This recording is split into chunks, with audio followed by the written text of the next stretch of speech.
అహ్మదాబాద్ వన్డేలో పరుగులు పోటెత్తాయి. భారత బ్యాటర్స్ చెలరేగిపోయారు. పరుగుల పండగ చేసుకున్నారు.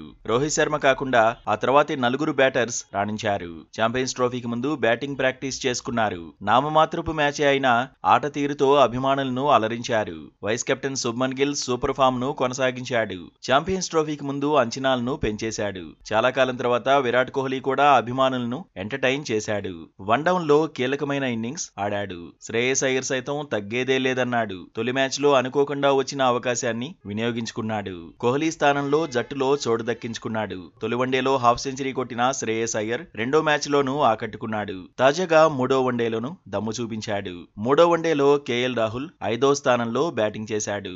గత రెండు మ్యాచ్ల్లో అక్షర్ పటేల్ తర్వాత 6వ స్థానంలో బ్యాటింగ్ కు దిగాడు. అయితే 5వ స్థానంలో ఆడిన కేఎల్ ఆకట్టుకున్నాడు. క్రీజ్ లో ఉన్నంతసేపు అలరించాడు. ముఖ్యంగా ఇంగ్లాండ్ బౌలర్లను శుభ్మన్ గిల్ కాన్ఫిడెంట్ గా ఫేస్ చేశాడు. అచ్చొచ్చిన అహ్మదాబాద్ గ్రౌండ్ లో ఆకట్టుకున్నాడు. కూల్ గా కనిపిస్తూనే పరుగుల వింది చేశాడు.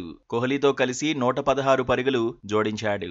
ఆ తర్వాత శ్రేయస్ అయ్యర్ తో కలిసి మరింత జోరు చూపించాడు. సూపర్ సెంచరీని సాధించాడు. మూడో వికెట్ కు 104 పరుగులు జోడించాడు.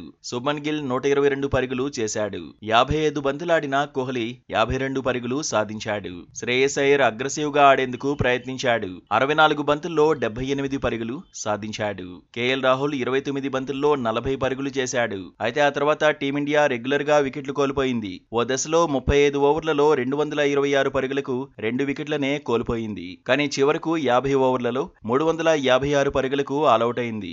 త్వరగా వికెట్లు పడకపోయింటే భారత్ మరింత స్కోరు చేసేదనడంలో డౌట్ లేదు.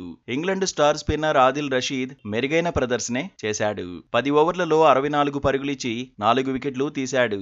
మార్క్ వుడ్ 2 వికెట్లు దక్కించుకున్నాడు. అట్కిన్సన్, రూట్, మహమ్మద్ ఒక్కో వికెట్ తీశారు.